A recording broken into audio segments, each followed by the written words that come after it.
Constable Ichabod Crane, sent from New York to investigate murder in Sleepy Hollow. How much of your superiors explained to you?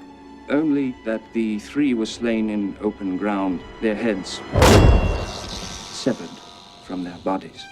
Taken by the Headless Horseman, taken back to hell. He rode a giant black steed. To look at him made your blood run cold.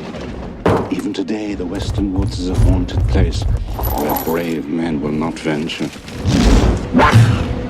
We have murders in New York without benefit of ghouls and goblins. You're a long way from New York, Constable. Is everyone in this village enthralled to superstition? We have many things to talk about, even in this backward place. Excuse my manner. I'm not used to. Female company? Murder! The Horseman's killed again! The assassin is a man of flesh and blood, and I will discover him. Are you so certain of everything?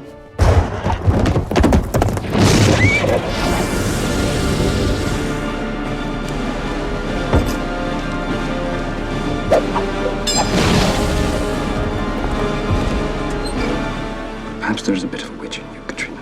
Why do you say that?